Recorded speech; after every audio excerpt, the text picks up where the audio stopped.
On passera au solde de prix de vente, balance de vente, mais juste en exercice, il y en a beaucoup là.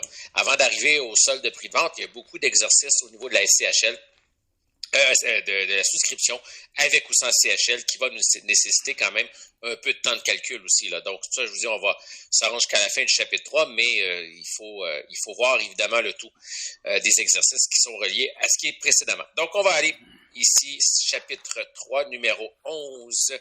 Dans votre cahier, ce sera probablement, je suis en train de regarder les numéros de page ici. Donc, 277, ça sera pas bien long.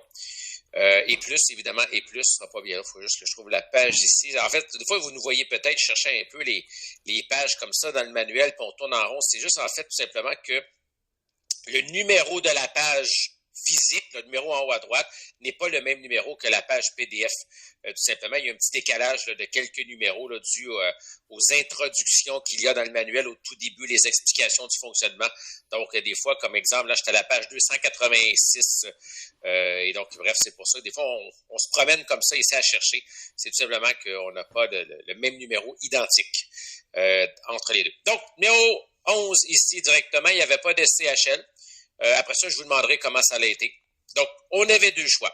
650 ou 700, c'est toujours très simple, le plus petit des deux. Le plus petit des deux, entre la valeur économique, hypothèque mise de fonds, et le prix payé ici, 700 000 $. Donc, la banque a dit, nous, on y va de sécurité, 650 000. Premier test, 70 %. C'était fourni. Vous n'aviez même pas rien à calculer, c'est fourni. C'est toujours fourni. 70 % de 650 000, ça donne 455 000 ici. 455 ici directement. Donc, 650 fois 70, ça donne 455 000 ici. C'est tout.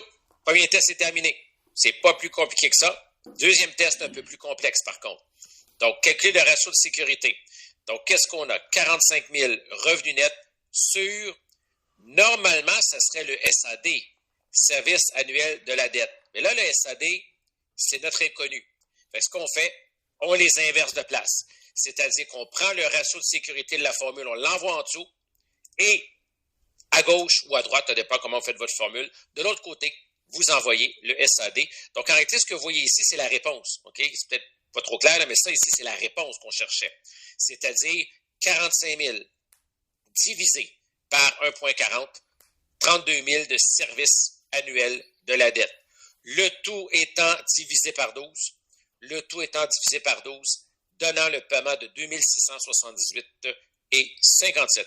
Dans un cas comme ça, mettez les sous. Vous savez, un paiement, quand vous payez à la banque vous arrondit pas le paiement, là. Ah, vous payez 1322, on va vous arrondir ça à 1300. Non, ça marche pas comme ça. S'il y a 22 sous, vous avez 22 sous dans le paiement. Et sur 25 ans, ça fait un peu, là. Donc, il faut tenir compte, évidemment, des sous. Donc, le 57 sous, vous le mettez. 12,2. M300, on va chercher l'emprunt, le PV. Taux d'intérêt, le paiement. Et nous avons un emprunt ici. Je vais juste vous cacher ça. Regardez pas ça ici tout de suite. Ça sera pour plus tard. Donc, ici, nous avons 483 000 ici. 956. On cherche le PV. Je vais prendre mon laser ici. Et voilà. Donc, on cherchait le PV, l'emprunt. 483 956 et 80. On a deux options. 455 ou 483. Encore une fois, le plus petit des deux. 455 000 selon le ratio d'endettement. Donc, la banque a dit, nous, là, c'est 70 %. Tant mieux, ça vaut ça, mais regarde, ton ratio de sécurité est très, très, très bon, mais nous, le ratio d'endettement, c'est 70 %, pas plus. Ça dépend des banques, ça dépend des critères, ça dépend des immeubles. En fait, faites imprimer sur une feuille, ça dépend, là, puis mettez ça sur votre char. Ça dépend. C'est pour ça que nous, on n'est pas là pour ostiner les critères. On n'est pas là pour les contester. Voyons, non, pourquoi la banque, c'est ça? C'est pour ça qu'un courtier hypothécaire va essayer banque 1, banque 2 ou créancier 3, créancier 4, créancier 5. Et là, ça va passer parce que leurs critères sont légèrement différents qu'un autre créancier. En résidentiel, on a quand même une certaine uniformité dans les critères. En commercial, on peut retrouver un peu plus de variance de ce côté-là, d'où un bon conseil, c'est de vous entourer de bons courtiers hypothécaires. Quand je dis bon, c'est que les autres ne sont pas mauvais, là. C'est des bons courtiers dans le domaine du commercial. Il y a des courtiers hypothécaires qui sont spécialisés dans le commercial. Il y en a d'autres qui font surtout du résidentiel. Quand vous en avez quelques-uns sous la main que vous connaissez, que vous pouvez référer, ben c'est sûr que c'est bien pratique d'avoir des gens qui savent comment ça fonctionne. Vous savez, si quelqu'un fait toute son année que du résidentiel, puis tout d'un coup, de temps en temps, il demande de vendre un building commercial, c'est sûr qu'il va peut-être aller chercher de l'aide dans son bureau, il est peut-être moins à l'aise, et c'est normal, c'est normal. Si vous avez les deux permis, résidentiel et commercial, et vous ne faites que du résidentiel pendant des années, et là, je vous demande de me vendre une entreprise avec un building, ou à ta minute, là, je suis moins à l'aise. Mais c'est normal pour les courtiers hypothécaires aussi. Fait que ça peut être bien. Et en passant, il y en a qui s'annoncent. Il y en a vraiment qui s'annoncent, là, vous le savez, on voit des publicités, on est bombardé de publicités d'à peu près tout ce qui existe en immobilier. Juste ce midi, pendant que je suis en train de luncher, j'en ai reçu 2. Évidemment, delete, là, parce qu'on en reçoit tellement. Mais bref, on reçoit des publicités. Donc, quand vous avez des bons contacts là-dedans, ça vaut la peine. Toujours en respectant les règles, évidemment, des divulgations et tout ça, bien évidemment, mais d'avoir des contacts, je parle des références spécialisées là-dedans, ça vaut la peine. Donc, voilà ici ce qu'on avait à faire. Je vous pose la question. Si vous aviez à vous donner un score sur une échelle de 1 à 10, mettons 10, j'ai eu tout bon. Mettons moitié à peu près ou pas du tout. Comment ça s'est passé ici, Sylvie? Vous ouvrez le bal avec 10. Excellent. Excellent. C'est sûr que c'était pas un très difficile, mais très, très bon. Ici, j'ai un 7, j'ai un 10. Donc, 7, est-ce que vous avez trouvé l'erreur? Est-ce que vous avez compris? 6 ici, 5. Donc, est-ce que Étienne, 8 ici? Donc, j'ai vraiment des... L'important... Oh non, c'est normal, Sylvie. Il fallait regarder dans vos notes. Il fallait, on venait de le faire. Donc, c'est pas... Quand on fait des exercices, regardez dans vos notes. C'est correct, c'est correct. Ceux qui n'ont pas eu tout bon, est-ce que je pourrais vous poser la question que vous avez pris le prix de vente et non pas la valeur économique, possiblement, comme étant, c'est une erreur que je vois assez souvent à cet endroit-là. C'est peut-être possible. Joseph, vous me dites c'est exact. Caroline également. Donc, maintenant, je suis certain d'une chose. Vous n'allez jamais l'oublier. Vous n'allez jamais l'oublier parce que maintenant, vous allez savoir que dans le but de protéger le créancier, on va y aller avec la plus petite des valeurs. Et ça ne me dérange pas que vous regardiez dans vos notes, comme Sylvie mentionne. Vous venez de l'apprendre, ça fait 15 secondes. Je ne peux pas vous demander d'être 100% bon là-dedans, là, instantanément. Donc, quand vous faites des exercices, n'hésitez pas à regarder dans vos notes et de bien les faire, il n'y a pas de problème. Si vous ne voulez pas regarder, ben, vous faites comme vous voulez. Mais juste que c'est tout à fait normal, là, c'est pas un reproche ou une problématique de ce côté-là. C'était juste notre premier exercice. Il y en a d'autres qui s'en viennent. On va aller voir maintenant l'ajout de la prime d'assurance SCHL et à quoi ça sert. Je sais, vous l'avez vu dans vos cours de mathématiques il y a probablement quelques années ou quelques mois, ou voire quelques semaines, vous venez de terminer.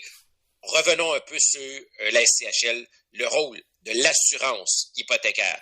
Donc, comment on peut prendre une assurance hypothécaire pour aller chercher un emprunt un petit peu plus élevé.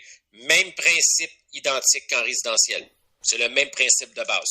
La personne n'a pas les moyens de mettre, mettons, 20% de mise de fonds, veut mettre 5% de mise de fonds, eh bien, à ce moment-là, devra directement y aller avec, exemple, une assurance hypothécaire. Et donc, ici, nous allons voir la SCHL, comment ça fonctionne, et également, le 20% qu'on connaît, là, ça, c'est résidentiel. En commercial, c'est pas comme ça que ça fonctionne. Donc, en commercial, la mise de fonds, et ça, c'est important par contre, minimale, c'est 15% ici. Donc, il n'y a pas de 5% comme en résidentiel. C'est pas la même chose. Prenez résidentiel, là, allez le mettre au recyclage. Okay? Dans le sens, n'y pensez plus. Voyons les règles ici pour les 5 logements et plus. C'est différent. C'est différent. Okay? Donc, ne dites pas, j'ai appris que c'était 5%. Oui, maison à Brossard. Mais là, on parle d'un 7, 8, 20 logements. C'est pas la même chose. Donc, c'est 15% la mise de fonds ici. Et il n'y a pas de règle comme en résidentiel où, moins de 20%, ça prend une assurance. Au-dessus de 20, tu n'en as pas besoin. Ça ne marche pas comme ça. Même à 75% d'emprunt, 25% de mise de fonds, les circonstances pourraient faire que vous ayez besoin d'une assurance hypothécaire. À 15%, à 20%, à 25%, à 30%. Oui, oui, on ne sent pas d'allure. Ben oui. Vous savez, quand il y a du risque, le créancier veut se protéger. Donc, tout dépendant qui vous êtes, le risque que vous représentez, globalement, la table SCHL s'applique. Ça va jusqu'à 65 %. Il y a des primes. Donc, ça veut dire 35 % de mise de fonds. Il y a un tableau. Il y a une prime pour ça. Il y a la même chose en résidentiel en passant. Okay? C'est juste qu'on connaît le fameux 20 % habituel du résidentiel en se disant, bah, c'est toujours comme ça, mais pas toujours. Il va y avoir des exceptions. Donc, il faut faire attention. Donc, que fait l'assurance ici? Évidemment, qu'est-ce qu'elle fait? C'est tout simplement venir, évidemment, protéger le créancier. Donc, c'est une assurance contre, évidemment, les problèmes que vous pourriez avoir au niveau de votre hypothèque et, évidemment, le créancier en est, évidemment, protégé. On ne rentre pas dans la technicalité du fonctionnement, mais c'est le principe de l'assurance prêt, l'assurance hypothécaire, évidemment, là, au niveau là, du créancier. C'est vous qui payez, mais c'est la banque qui, en fait, est protégée. Voyez-le comme ça ici. Dans la SCHL également, le ratio, évidemment, on va vous le dire en passant, hein, on vous donnera l'information. Voilà le ratio d'emprunt et l'assurance hypothécaire, évidemment, s'applique pour ce ratio-là, évidemment, parce que, tu sais, mettons, tu es à 20 %, comment tu veux savoir si la banque nécessite une assurance hypothécaire ou non? Mais on vous le dirait. On ne peut pas le deviner. Donc, on vous dirait, l'hypothèque sera exemple de 20 % et devra être assurée. Ah, OK, c'est beau. C'est beau, on me l'a dit. Je vais aller chercher dans le tableau de prime le tableau, évidemment, en conséquence. Donc, le principe est le même. Donc, le principe est le même, c'est qu'on va calculer les deux tests, mais à la différence de ce qu'on a fait tantôt avant le dîner, c'est que ce ne sera pas les mêmes ratios. Le ratio pré-valeur, le ratio d'endettement ne sera pas le même. On va le supposer au maximum à 85 %, parce que si on cherche l'emprunt maximal, allons-y avec 80. Évidemment, selon les scénarios aussi qu'on vous dirait que c'est possible. Et le ratio de sécurité ne sera pas le même non plus. Donc, deux nouveaux ratios et vous faites les deux tests. En autres termes, vous faites le calcul qu'on a fait juste avant. Non assuré. Madame, monsieur, vous pouvez emprunter jusqu'à temps. Vous recommencez le même calcul, mais avec les paramètres de l'hypothèque assurée. Et ça vous donne l'emprunt maximal. Et là, votre client peut y aller avec une hypothèque non assurée, voilà le maximum, ou assurée, voilà le maximum ici. Sur une hypothèque assurée, se rajoute la prime SCHL et les droits. On en verra ça dans quelques instants. Ça ne sera pas bien long. Je vous montre justement le tableau de prime ici. N'apprenez pas ça par cœur. Yvan, vous allez être content. Vous n'avez pas à apprendre par cœur ici ce tableau-là. Ça n'aurait aucun maudit bon sens. Là, ça serait vraiment vous détester là, de la part de l'OACQ. Évidemment que non. Vous n'avez pas à apprendre ce tableau-là de prime par cœur. Ça n'aurait aucun sens. C'est fourni. Les tableaux de primes sont fournis. Il y a peut-être des gens ici qui ont eu l'examen en résidentiel dans laquelle ils ont fait un calcul hypothécaire avec la SCHL et les tableaux devaient être dedans, évidemment, dans votre examen. Il y en a qui vont dire, ils ont dit, tenez-en pas compte, c'est possible aussi, mais c'est évidemment. Il y a de l'espoir un petit peu, effectivement, il ne faut pas se décourager. Je sais que ça paraît énorme, la quantité de formules. Moi, je vous dirais, au fur et à mesure qu'on avance, réétudiez, et prenez en note les formules. Ce que je vous suggérerais d'éviter, OK? Faites bien comme vous voulez. Évitez de tout sacrer les formules sur la même feuille. Parce que moi, ce que je remarque, c'est qu'à un moment donné, les gens ne savent plus quelle formule sert à quoi. Faites-vous une feuille évaluation d'immeuble. Toutes les formules en évaluation. Une feuille souscription de l'immeuble. Toutes les formules. Puis étudiez ça séparément. Parce que des fois, j'ai vu des gens me mettre des formules qui n'ont aucun rapport à l'exercice. Donc, on n'est même pas dans le même sujet. Et là, ils essayent de la faire marcher. Écoute, c'est comme poser une hélice de bateau sur une Ford Mustang. Comment tu veux que ça marche? Oui, mais j'ai su que ça allait sur un moteur. Ben oui, mais c'est même pas le même modèle de char. C'était un autre bateau. Donc, souvent, ce que j'ai vu, les gens me faire ça. Et là, je les vois, là. Ils commencent la formule. Là, ils sont bloqués. Ils partent avec la formule. Qu'est-ce qu'ils font là? Ils essaient de visser une vis avec un marteau. Donc, juste apprenez séparément les thèmes. Séparez vos formules en fonction du sujet traité. Vous allez voir, il va y avoir beaucoup moins de confusion à la toute fin. J'ai vu ça, moi, des hypothèques mises de fonds, exemple, avec un TGA paritaire tout mélangé. Il faut savoir prendre quelle bonne formule à quel moment. Donc ça, il faut faire attention. Donc, vous avez les tableaux de primes ici. Et, petite note, pour être capable de lire ce genre de tableau, j'imagine que vous le savez. Exemple, jusqu'à 70 %. Ça veut dire quoi? C'est que si la banque vous exige une prime d'assurance, OK, elle vous exige une prime d'assurance hypothécaire, ici. Jusqu'à 65%, si elle vous l'exige, la prime serait de 1,75% du prêt, pas de la valeur de l'immeuble. J'ai vu des exercices, des fois, les gens calculaient ça sur le prix payé. C'est pas sur le prix payé. On n'assure pas tout. On assure l'hypothèque. Donc, du prêt, 1,75 qui s'ajoute à l'hypothèque. Mais si vous êtes à 65,01, vous tombez immédiatement à 2%. Okay? Donc, il n'y a pas de pondération prorata entre les deux. Donc, dès que vous dépassez 65, vous êtes à 2%. À 70,01, vous tombez à 2,5%, et ainsi de suite. Là, le tableau ici date de 2020. Peut-être, je ne penserais pas, mais peut-être que la SCHL aurait changé son tableau depuis. Vous n'avez pas à le connaître par cœur et les tableaux sont fournis. Donc, si jamais vous avez un calcul à faire, prenez ce qu'on vous donne. Cassez-vous pas la tête, vous l'avez, vous le prenez. C'est sûrement encore pareil aujourd'hui comme ça. Je ne sais pas, je n'ai pas été vérifié. Sérieusement, on n'a pas à prendre ça par cœur. L'amortissement peut aller jusqu'à 40 ans. On n'est pas en résidentiel ici. C'est ça qu'il faut se rappeler. Ah oui, mais mon prof m'avait dit 25. Oui, résidentiel. On n'est pas pareil ici, là. Donc, 40 ans ici. Et évidemment, il y a des surprimes qui se rajoutent, évidemment. Vous n'avez pas à les connaître nécessairement, mais vous auriez l'information au besoin dans un exercice. Comme j'ai dit, les paramètres SCHL sont fournis.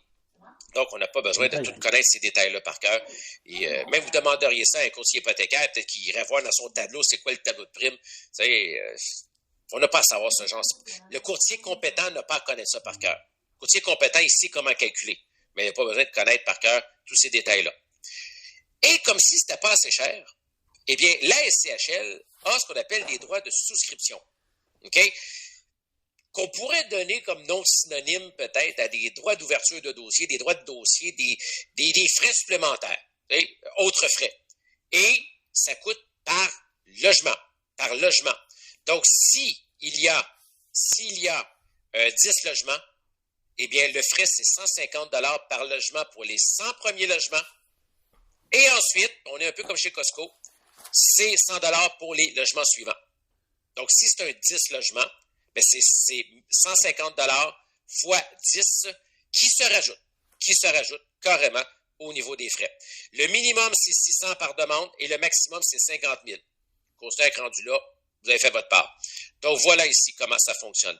Ces deux montants, la prime et les droits de souscription, sont ce qu'on appelle amortissables. C'est-à-dire qu'ils peuvent être mis sur l'hypothèque. Normalement, vous avez parlé de ceci dans les troncs communs, peut-être vous n'en rappelez plus, mais ça s'ajoute à l'emprunt hypothécaire. Donc, on ajoute, évidemment. Minimum 600, c'est les règles de la SCHL. Donc, si, mettons, dans un cas spécial où il y aurait un 4 logements, mettons, puis il y aurait besoin de le calculer également, ça peut aller jusqu'à minimum 600 $ ou s'il y avait des exclusions pour quelque règle que ce soit. C'est-à-dire que vous ne pourriez pas acheter un immeuble, exemple, où évidemment, 450 logis, maximum 50 000 exactement. C'est-à-dire, Sylvie, que dans un dossier d'SCHL ou avec un accent, là, où c'est chargeable les frais, parce que souvent en résidentiel, petite maison ordinaire, ils ne chargent pas. Si jamais c'est chargeable, le plus bas qu'ils peuvent vous charger, c'est 600 $ pour une étude de dossier, jusqu'à maximum 50 000. Mais vous n'avez pas à les connaître les règles, on vous les fournirait. On vous dirait, il y a tant de logements, ça coûte tant, ici directement, avec les paramètres de la CHL. Donc oui, Yvan, pour répondre à votre question, s'il y avait 450 logements, il faudrait calculer ce que ça donne. Là, j'imagine que vous l'avez calculé. C'est maximum 50 000 $ de frais. 50 000 $ de frais. Fait que l'idée, quand on fait le calcul de l'emprunt hypothécaire, c'est qu'on met la prime et les droits ensuite sur l'hypothèque. On ne peut pas les payer tout de suite parce que si on les met sur l'hypothèque, il va y avoir des intérêts. Tout à fait d'accord avec vous. 120% d'accord avec vous qu'il va y avoir des intérêts. Si on le met sur l'hypothèque, on va payer des intérêts sur le prêt qui est plus élevé. C'est tout à fait logique. Mais pourquoi la personne prend la SCHL souvent?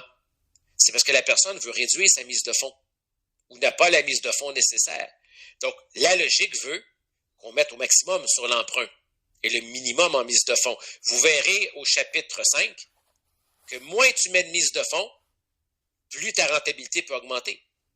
On verra ça plus tard. Donc, pourquoi je verserai maintenant, tout de suite, de mes poches, je verserai la prime et les droits si je peux foutre ça sur mon hypothèque et ne pas sortir cet argent immédiatement pour me servir de mon argent pour faire autre chose avec. Eh bien, voilà. Donc, la philosophie qu'on va adopter ici, c'est de dire, ben écoute, s'il y a une SCHL, on met ça sur l'hypothèque, tout simplement. Vous voyez un peu la logique? Elle dit, oui, mais paye-les tout de suite, tu ne vas pas payer les frais. Oui, mais l'idée, c'est de mettre le moins de mise de fonds possible. Pourquoi le payer maintenant? Donc, mettons ça sur 20 ans, mettons 25 ans, 30 ans, et ça ne coûte pas si cher que ça au final en termes de taux d'intérêt, parce que c'est un immeuble, ce n'est pas un prêt personnel. Donc, l'idée, dans ce temps-là, sur l'hypothèque. Et vous verrez, à la fin du chapitre 5, l'effet de levier, que c'est rentable de faire ça. Ça peut paraître fou d'avoir un emprunt plus élevé, mais les chiffres et les nombres, ils vont nous dire que ce n'est pas tout à fait fou. Attendez qu'on y arrive un petit peu plus tard. Donc, comment nous faisons une étape, en fait, les étapes complètes d'une souscription? Parce que là, l'exercice que vous avez fait tantôt, là, c'est pour les enfants d'école, là. Là, je vais vous en faire on rehausse un peu le niveau de difficulté. Première étape, déterminer les revenus nets de l'immeuble.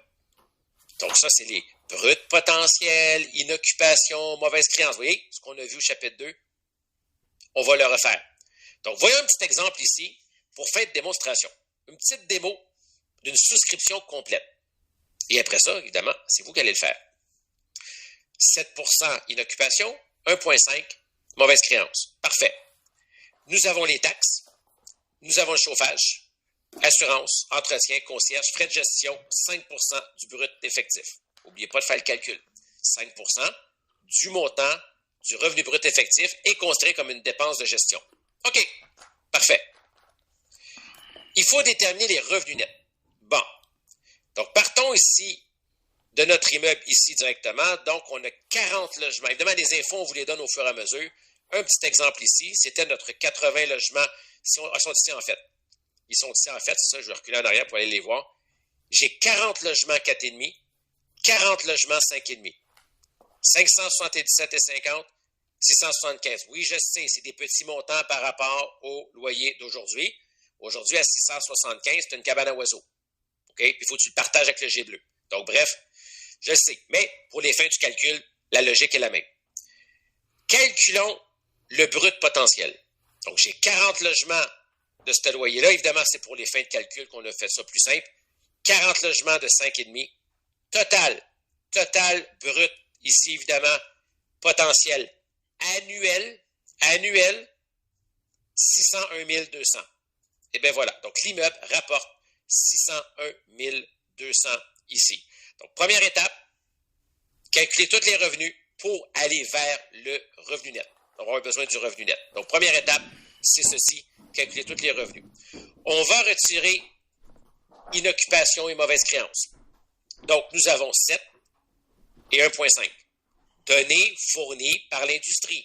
Données fournies par le marché. Les statistiques de marché. Ce n'est pas vous qui inventez ça. Vous allez chercher les informations dans des marchés. Il y a des organismes qui compilent des infos et qui les rendent disponibles. Des fois, c'est sur abonnement, pas abonnement, mais vous êtes membre d'association et vous y avez accès. Bref, et bien voilà. Donc, nous avons 7 et 1. Le total est retiré. 550 000 ici, 0,98. On enlève toutes les dépenses d'exploitation. Donc, nous avions les dépenses ici. Taxes, chauffage, assurance, entretien, concierge et 5% du brut effectif. On vous le dit, 5% brut effectif. Ça, c'est le brut effectif ici. Ici directement.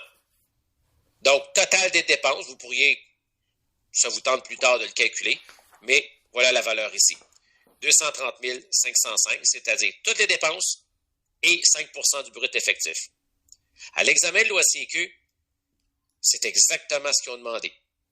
C'était pas une souscription, c'était une évaluation d'immeuble, c'était pas pareil. Mais c'est le même principe. Chercher le revenu net. Ils ont donné toutes les dépenses d'un bord, mais dans la question de l'autre bord, ils ont donné je pense que c'était même 5% d'ailleurs, 5% du brut effectif pour les dépenses de gestion. Fait que vous avez vu, pas l'arnaque, mais disons la subtilité. Toutes les dépenses sont plus loin dans l'examen, sauf une qui est écrite dans la question. 5% du brut effectif.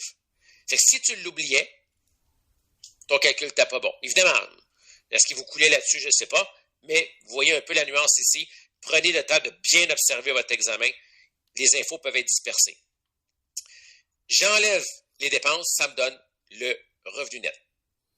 Maintenant, on doit comparer le prix qu'on paye et l'hypothèque mise de fonds. Donc, il faut savoir lequel des deux est le moins cher. Fait qu'on y va avec le calcul d'hypothèque mise de fonds et si nous avons le prix payé, on comparera avec le prix payé, bien évidemment. Donc, allons trouver hypothèque mise de fonds. Et donc, on me dit que pour les fins de calcul, n'oubliez pas qu'on est en démonstration, donc on vous donne au fur et à mesure 60%, 65% pour l'emprunt, 35% pour la mise de fonds. Peut-être pas obligé de vous dire 35% de mise de fonds, vous en doutez bien. Rendement de 12% et le taux d'intérêt 6,90 sur 25 ans. Donc, maintenant, on applique ce qu'on a vu au chapitre 2, la technique du revenu, hypothèque mise de fonds, et on calcule le F. Et on vous le répète encore, prendre une valeur fictive. Fictive. Vous dites, j'insiste beaucoup là-dessus, mais à chaque examen, je vois toujours des gens me dire, les données sont manquantes. Les données ne sont pas manquantes. Vos points vont être manquants, mais pas les données. Donc, prenez une valeur fictive ici. On fait, imaginez l'OSCQ. Grosse question là-dessus. Vous êtes bloqué. Vous avez oublié qu'on prend une valeur fictive. Vous êtes mort. La question, vous êtes bloqué là. C'est fini. Et vous vous mettez en danger pour la réussite de l'examen. La compétence 4, vous voulez faire quoi? Si je ne réponds pas à la question, j'espère qu'il y en a un autre parce que ça fait mal. Là. Donc, vous voyez, il faut vraiment se rappeler des petits détails. On fait tout le calcul que vous connaissez bien. Paiement x 12 divisé par l'emprunt fictif. Constante F, TGA, et voilà. La valeur ici, selon hypothèque mise de fonds. Vous la connaissez, la méthode, vous allez la repratiquer tantôt. Et bien voilà, on arrive à la valeur selon hypothèque mise de fonds. Mais là, il faut se poser la question, est-ce que je paye plus cher ou je paye moins cher que ma valeur selon hypothèque mise de fonds? Donc, si je paye plus cher, je fais tous mes calculs avec hypothèque mise de fonds. Si je paie moins cher, j'y vais avec la valeur payée. Toujours la plus petite des deux. Toujours.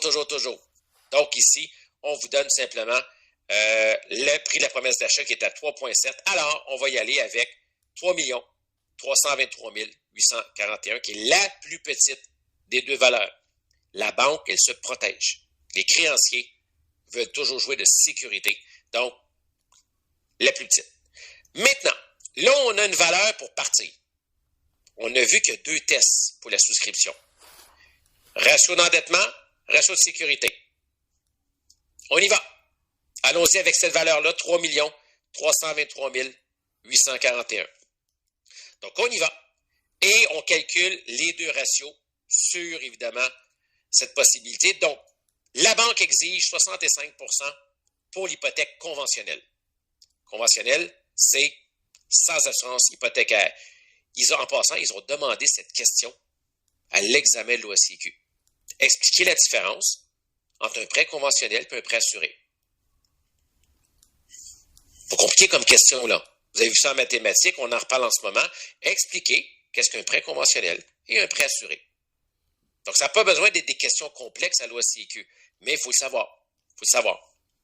Ici, 65% de 3 323 000, ça donne 2 160 et 497 ici. Premier calcul est fait. C'est fait. Premier calcul est terminé. Deuxième calcul. Donc, l'emprunt maximal, c'est ça. Parfait. Vous devez maintenant faire le calcul avec le ratio de sécurité de la banque, qui est dans ce cas-ci de 1,25 pour fin de démonstration. On vous le donne à l'instant même. Vous isolez le service annuel de la dette pour en trouver sa valeur. Du service annuel de la dette, on s'entend, pas la valeur de l'immeuble. Donc, revenu net divisé par 1,25, ça donne 255 674 et 40. Donc, voilà ce que ça donne ici. Et notre SAD, service annuel de la dette, le SAD, 255 674 et 40. Maintenant, on va trouver le paiement. Donc, on s'en vient ici, on divise par 12 pour trouver le paiement. Donc, diviser par 12, évidemment, pour le mettre en mensuel. Parce que ça, c'est un service annuel. Donc, divisé par 12. Donc, 12,2, taux d'intérêt, le paiement et l'emprunt. Donc, 3 millions, 0,68 940. L'hypothèque maximale, selon le ratio de sécurité, serait de 3 068 940. L'autre test me donnait 2 160 497. Eh bien, on doit y aller avec le plus petit des deux. Donc, le plus petit, c'est 2 160 497. Garde en tête que ce sont aussi des données fictives. Hein? Tout est fictif ici là, pour fin de calcul seulement. Dans la vraie vie, il y aurait peut-être moins d'écart aussi, c'est possible. Là. Gardez-le comme étant une méthodologie plus qu'une réalité du marché. Donc, 2 160 497. Donc, la réponse à dire à son client, Madame, Monsieur, selon mes calculs, et je vous recommande un courtier hypothécaire, je pense que vous pourriez avoir une hypothèque conventionnelle de maximum 2 160 497, qui évidemment à faire valider auprès évidemment de l'institution financière ou d'un courtier hypothécaire pour aller voir vraiment la réalité exacte des montants.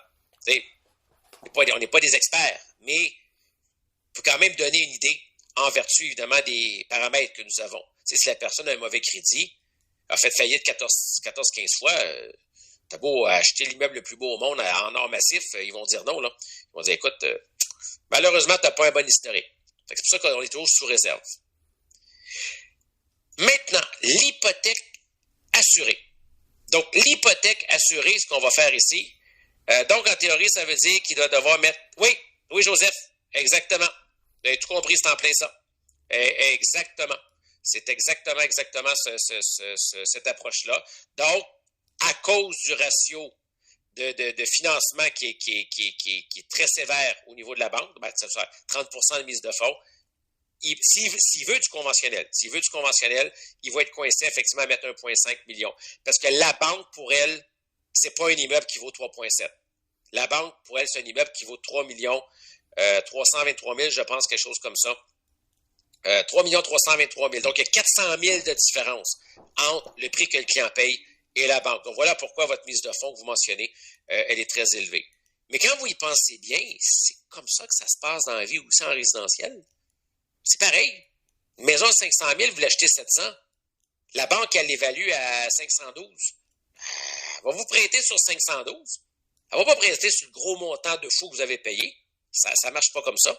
Donc, quelque part, c'est le même principe. C'est juste que ce n'est pas les mêmes démarches à 100%, mais la logique est exactement la même. Vous ne pouvez pas avoir un prêt de 5 fois la valeur de l'immeuble en garantie. Ça ne marche pas, là. Donc, voilà. Donc, c'est exactement ça. Il devrait mettre la différence en cash. Maintenant, ça allait un petit peu trop loin. Le prêt assuré. C'est la même idée. C'est la même philosophie. C'est-à-dire, ici, on a décidé de réduire un petit peu là, les calculs. Regardez ici. Pour l'hypothèque assurée, supposons, exemple, 85%. 85% ici, le ratio d'endettement, et 1,30, le ratio de sécurité. Ce sont les paramètres si la personne veut une hypothèque assurée. On recommencerait exactement à l'identique les deux calculs. Okay? Donc, 85% ici, directement au niveau de notre valeur hypothèque mise de fonds. Et on obtiendrait, ici on a fait comme un résumé, parce que c'est la même démarche, une hypothèque de 2 825 265 avant SCHL, avant de charger les frais. Si on prend 1,30, on refait la même démarche, on obtiendrait ici 2 950 904. Encore une fois, on garde la plus petite des valeurs. Donc, on garde la plus petite des valeurs ici. Et sur cet élément-là, donc la plus petite des deux, on y ajoute la prime d'assurance et les droits de souscription, évidemment, qu'on vous donne. Évidemment, vous pouvez regarder dans le tableau en passant pour les exercices. Quand on est à 85%, c'est 4,5. Et regardez dans le tableau. Regardez dans le tableau de primes vous allez avoir les primes si vous en avez besoin. Les exercices, ça se peut qu'ils ne vous donnent pas les primes SCHL. Vous les prenez dans le tableau qui sont dans le manuel. C'est les mêmes qu'on va utiliser, évidemment, pour les fins d'exercice. Et là, comprenez bien une petite nuance ici. Entre l'hypothèque servant à acheter un immeuble et le prêt total à rembourser. Okay? Juste qu'on fasse bien une petite distinction ici. Ce qui va servir à acheter l'immeuble, c'est 2 825 265. Ça, c'est ce qui sert à acheter l'immeuble. C'est l'hypothèque. Mais quand tu ajoutes, vous le voyez ici, on ajoute 4,5%. Donc, 4,5% est ajouté ici. On y est calculé au-dessus, il est ajouté ici. Et les droits de souscription qui sont de 150 $, il y a 80 logements. 80 logements fois 150 $, ça fait 12 000 $ de frais. Trop beau. Donc, la prime et les droits, vous voyez, sont ajoutés en dessous. Ça fait un prêt total à rembourser de 2 964 402. Je veux bien insister là-dessus. Le 2 825 000, c'est le fric disponible pour acquérir l'immeuble. Mais cet emprunt-là vous coûte des frais de primes et de droits qui vont se rajouter après et qui vont donner un prêt total de 2 964 000. Mais vous n'avez pas 2 964 000 de disponible. C'est ça que vous devez rembourser. Ce qui est disponible, c'est 2 825 000. OK, juste que ça soit bien clair, qu'on ne mélange pas les choses ici. Donc, si on vous demande quelle serait l'hypothèque disponible pour l'acquisition, 2 825 000, quel serait le prêt total à rembourser, à payer, 2 964 000. Donc, la prime et les droits se rajoutent sur l'hypothèque maximale qui t'est autorisée. Okay? Donc, juste qu'on garde bien en tête cette petite nuance-là ici. Et peut-être vous vous rappelez dans vos cours de mathématiques il y a quelques siècles qu'au Québec, en plus de ça, comme si ça ne coûtait pas déjà assez cher, la prime d'assurance est taxable. Il y a une taxe de 9% qui se calcule sur la prime d'assurance, mais elle est payable maintenant, tout de suite. Quand vous prenez votre hypothèque, il faut la payer tout de suite. On ne peut pas la mettre sur l'emprunt. Ce qu'on peut mettre sur l'emprunt, c'est la prime d'assurance et les droits de souscription. Mais la taxe de 9% qui est juste sur la prime, qui n'est pas sur les droits, juste la prime, elle n'est pas amortissable. Il faut qu'elle soit versée immédiatement au moment de la souscription. Vous devez la payer, vous n'avez pas le choix. D'ailleurs, beaucoup de financements. Quand vous regardez les Léon, les Brou et Martineau de ce monde, et je ne sais pas lesquels autres là, qui existent, souvent vous allez remarquer que les taxes ne sont jamais mises sur le prêt. Ou le payer dans un an, par exemple, vous payez les taxes maintenant, mais le reste est payé dans un an. Il y a des raisons derrière ça. Donc, bref, voilà ici comment ça fonctionne. Donc, la taxe de 9% ne devrait pas intervenir trop dans nos processus, mais gardez en tête qu'elle est payable immédiatement.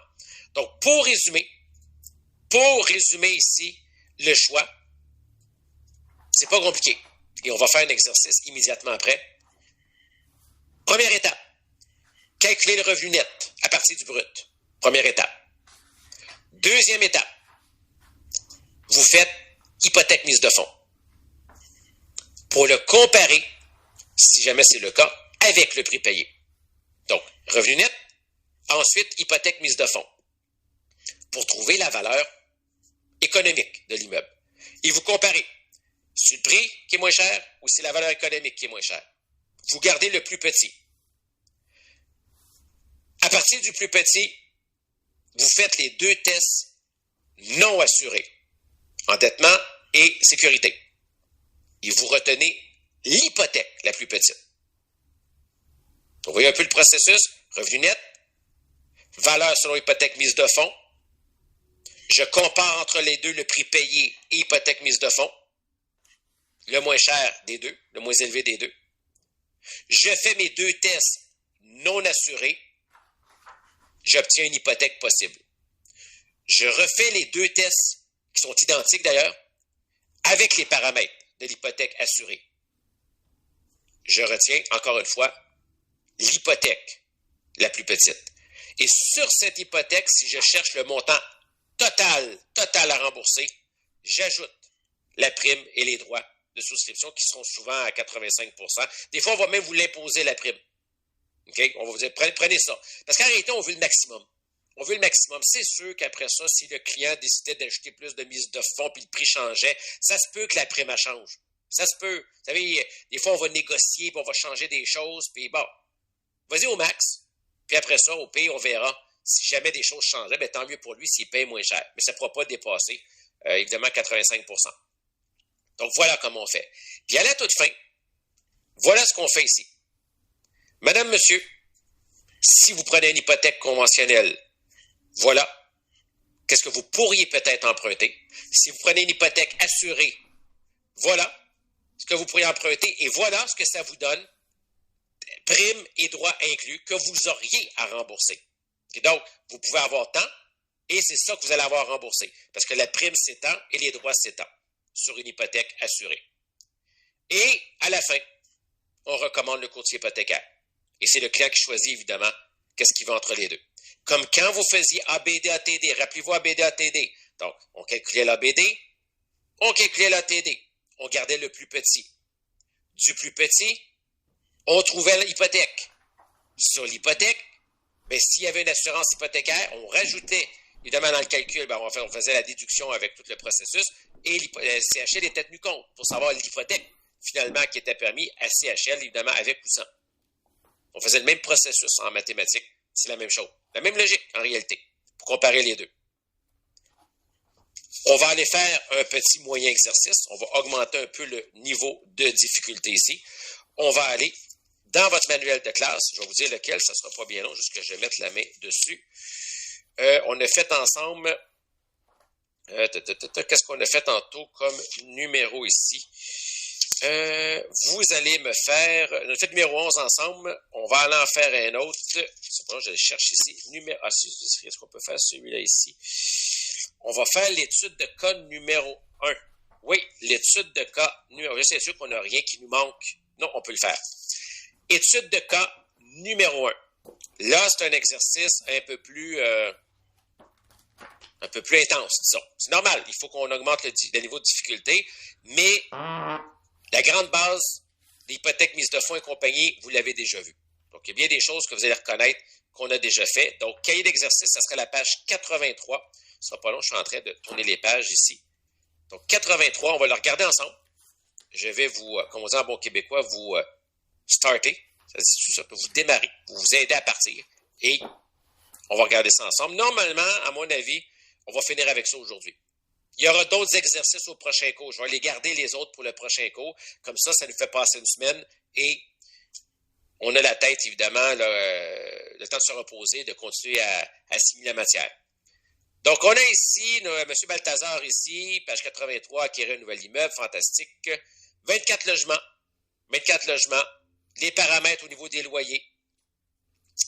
Vous obtenez les revenus et dépenses. Donc, vous avez les revenus et dépenses ici. Taux d'occupation ici directement. Donc, on a les informations ici. Donc, vous obtenez également les dépenses, donc 18%, assurance ici, directement, concierge, honoraire, bon, peu importe. Taux de mauvaise expérience, inoccupation. Juste que ça soit bien, bien clair, hein. Je l'avais déjà dit, mais évitez la confusion. C'est 8 au total. C'est pas inoccupation 8 et mauvaise créance 8 qui ferait 16. Quand on donne les deux ensemble, c'est 8. C'est du 4-4, je ne sais pas, c'est 8. OK, juste que ça soit bien, bien clair. Des fois, il y a des petites questions là-dessus.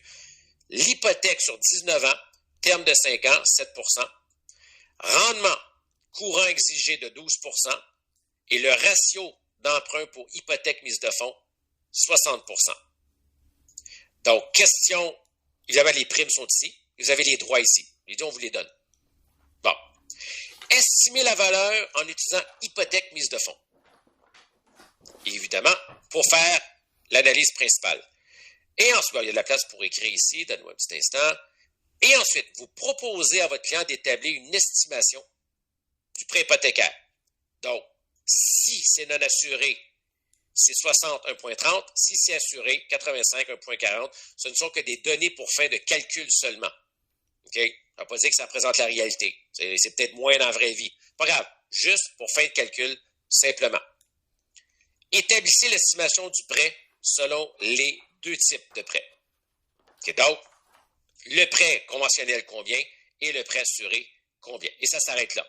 Donc, et à la fin, c'est peut-être pas précis dans la question, mais aussi, trouver le prêt assuré et le prêt assuré prime SCHL incluse. OK? Donc, quand on dit le prêt ici, c'est avec et sans la prime, tout simplement pour voir l'hypothèque assurée maximale et le montant total à payer. C'est pas dans la question, mais on l'a dans la réponse. Donc, calculer également combien aurait-il à rembourser la prime SCHL ajoutée par-dessus. Donc, vous y allez. Vous y allez. Je vais juste faire un petit sondage rapide. Tout le monde, appuyez-moi tout simplement sur, je sais pas moi, le petit symbole rouge comme ça ici. Le petit no parking, je sais pas trop c'est quoi. Tout le monde, juste pour voir qui est présent en classe en ce moment.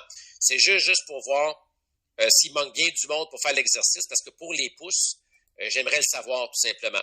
Donc, tout le monde, placez-moi le petit symbole rouge. C'est juste pour faire de savoir dans quoi j'embarque au niveau de l'exercice. Donc, je vois qu'il manque 1, 2, 3, 4, 5, 6 personnes. Donc, 6 personnes qui ne sont pas, 5 personnes maintenant. Donc, OK, ou même ça a baissé à 4, 3, parfait. Donc, juste, parce qu'en fait, si on attend beaucoup de pouces, je veux le savoir, tout simplement. Donc, c'est beau, vous pouvez tout enlever ça. Et donc, vous y allez. Vous y allez. Exercice ici, numéro, étude de cas 1, page 83, et placez votre pouce une fois que vous aurez terminé. À mon avis, on devrait être capable de le corriger aujourd'hui, juste avant de se quitter. Donc, allez-y, placez votre pouce quand vous avez fini.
300多的一个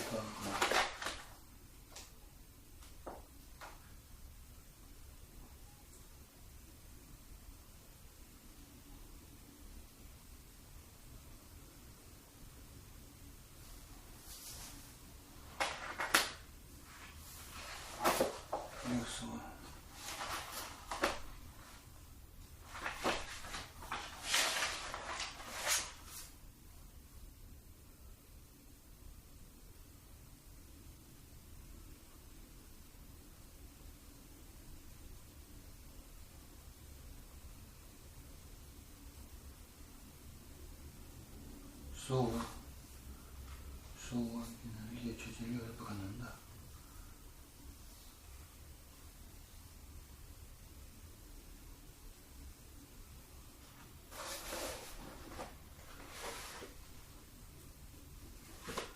15万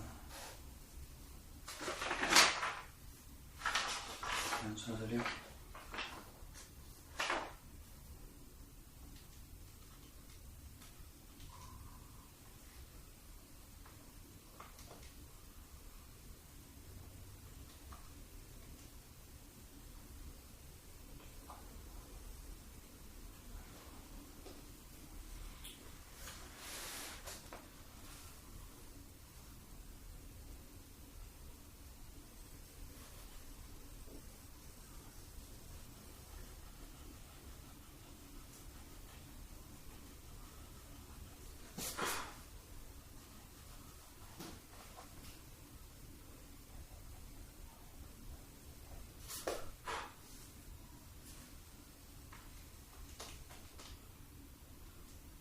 9033.69。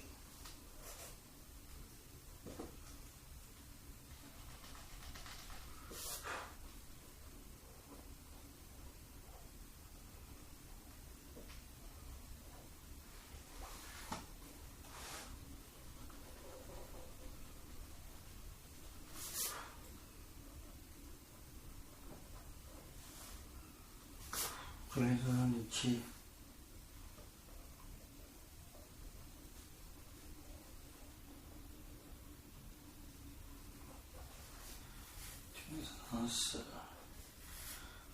9034。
87709.77。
332381。8770601。90334。90484。69487。69487。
Fois 12 divisé par l'emprunt fictif. Vous voyez ici, comme ça qu'on fait. Donc, paiement fois 12 divisé par l'emprunt fictif. Donc, le paiement que vous avez multiplié par 12, donc service de la dette divisé par le montant de l'emprunt. Et ça vous donne la valeur du F qui est ici. 40% si nous avons 60 l'autre bord, et il avait un rendement courant exigé de 12%. 12% ici. Et on calcule les deux parenthèses pour trouver au final un TGA de 0.10 47 56 409. La valeur qui est ici. Revenu net qu'on avait calculé au-dessus sur TGA, 862 324. Dans le scénario, on faisait ça très simple. Il n'y avait même pas le prix d'achat. Directement. Le TGA inversé, le 40, au TGA inversé, là, c'est que vraiment la première parenthèse, c'est M pour mortgage, emprunt. Donc là, vous avez mis 40% d'emprunt et 60% de mise de fonds. Vous avez inversé. Vous avez inversé, ça a dû changer vos données de pas grand-chose, mais ça a dû changer de quelques milliers de dollars, évidemment, la valeur de l'immeuble. Combien ça vous a donné? Juste par curiosité, si vous l'avez encore quelque part écrite pour qu'on puisse comparer un peu l'impact de l'inversion. Ça doit quand même peut-être un 10, 12 000, 15 000 dollars peut-être, je pense, j'imaginerais, comme impact ici, parce qu'en réalité, 822, vous voyez, c'est 40 000 dollars de différence. 822 313, 40 000 dollars. Fait que c'est sûr, comprenez que si ça part mal, bien, tous les calculs ensuite, évidemment, sont affectés. Donc, voilà, il faut faire attention. Voilà aussi pourquoi à l'examen de l'OACQ, souvent, il vous donne des données intermédiaires. C'est ce que j'ai remarqué dans le compte rendu, c'est qu'au lieu de vous envoyer du début jusqu'à la fin, puis se rendre compte que vous vous êtes planté, bien, souvent, il vous donne des parties des informations, ce qui fait que vous embarquez un peu comme dans un train, comme ils ont déjà donné le TGA, ou ils ont déjà donné ci, donné ça, ce qui fait qu'il y a moins de...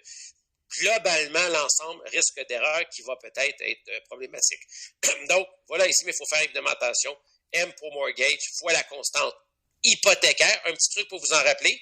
Si F, c'est la constante hypothécaire, on va l'associer avec l'emprunt hypothécaire, voyez-vous? Et si Y, c'est le rendement sur mise de fonds, le E sera la mise de fonds, l'équité.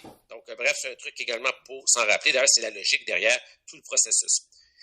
Mais moi, mon truc, c'est marqué. Moi, ben, mon truc, c'est comment c'est marqué. Ah, ben oui, c'est vrai. Ben oui, Sylvie, pourquoi pas? Pourquoi chercher compliqué? On peut faire simple. Hypothèque, mise de fonds. C'est la méthode hypothèque, mise de fonds. Donc, ça commence par tout ce qui a rapport avec l'hypothèque et ça finit avec tout ce qui a rapport avec la mise de fonds. Ben oui, effectivement. Chacun ses trucs, tant que ça marche. Merveilleux. Nous avions les données ici. Eh bien, on y va. Donc, premier calcul, le prêt non assuré. Donc, 60%. Donc, 60% fois le montant en question qui était calculé, 517 394.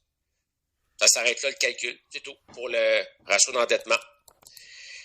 Ratio de sécurité, on va isoler notre service de la dette. Donc, en fait, à la formule d'origine, on les change de place. On les change de place en diagonale.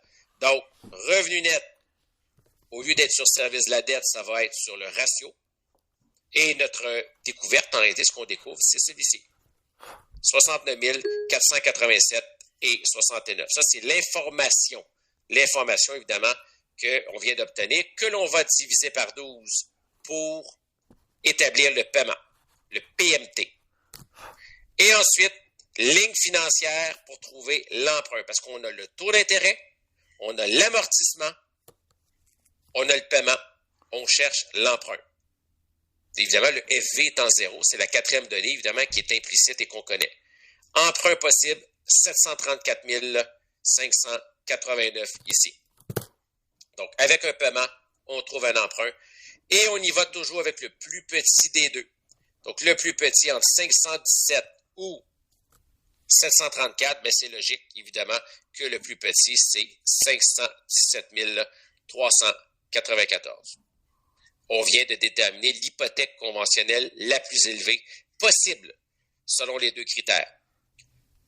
On recommence, c'est identique.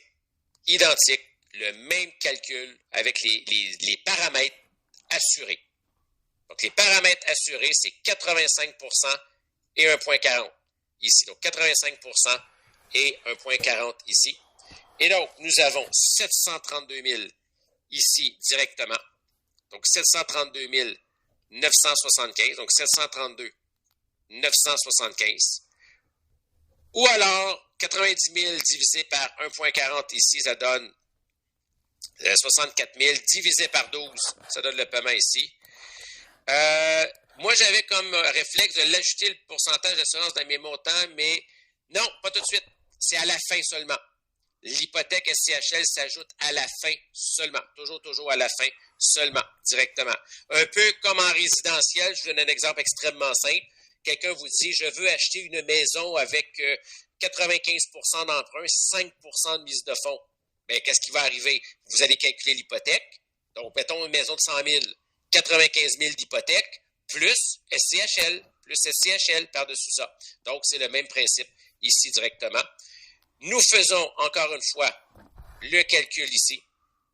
Le calcul ici, ça donne ici moins, ou en fait 682 000 $. Donc, on plug le paiement. On plug le paiement ici, parce qu'en fait, le paiement, on a fait comme tantôt, on l'a découvert ici. On l'a découvert ici, 5 377, et auquel on ajoute la SCHL. Évidemment, on y va supposément avec le maximum parce qu'on ne sait pas comment il va l'acheter au final. On ne sait pas comment il va l'acheter. On n'a pas le prix d'achat ici. On n'a pas tous les détails. Donc, au plus élevé possible, avec 4,5, qui est la braquette la plus élevée à 85, voilà ce que ça donnerait. Mais ce qui nous intéresse, la chose qui nous intéresse le plus, et je vais la mettre en rose ici à l'écran, ce qui nous intéresse le plus, c'est ceci. C'est le montant d'emprunt. Okay, c'est ceci, je l'encercle en rose. C'est ça, le montant 682, le plus petit des deux. C'est ça le montant qui est disponible pour l'acquisition de l'immeuble. Auquel, si jamais on y va au maximum, hypothèque maximum, une prime d'au plus 4,5% pourrait se rajouter, plus les droits de souscription. Donc, au plus élevé possible, le prêt maximal possible serait de 716 413. Évidemment, pourrait être moins, dépendant des ratios, peut-être un taux également plus faible, mais ici, on ne sait pas le prix. On ne sait pas comment il paye, on ne sait pas comment ça va finir. Donc, madame, monsieur, le montant d'emprunt possible pour l'achat serait de 682 118. Si nous rajoutons une prime là-dessus, la plus élevée possible, vous auriez à payer au plus élevé 716. Mais le 716 nous intéresse beaucoup moins. En toute honnêteté, c'est pas ça qui va vraiment nous intéresser. Ce qui va vraiment nous intéresser, c'est combien d'argent est disponible pour l'hypothèque. Parce que le reste, comme un de nos collègues nous le disait ici dans la salle tantôt, c'est Joseph qui le disait tantôt, là, je vois encore la trace au clavardage, bien, le reste, il va falloir le mettre en cash. Fait que c'est ça qui nous intéresse. Combien d'hypothèques, combien de cash, puis oui, madame, monsieur, si vous rajoutez, évidemment. La prime, on la prend en haut, c'est dans le tableau des primes. Le tableau des primes SCHL. Est-ce qu'on l'avait, vous l'aviez ici? Regardez, la plus élevée possible est 4,5%. Voilà ici, directement. Et dans les prochains exercices, ça se peut qu'on ne vous donne pas le tableau.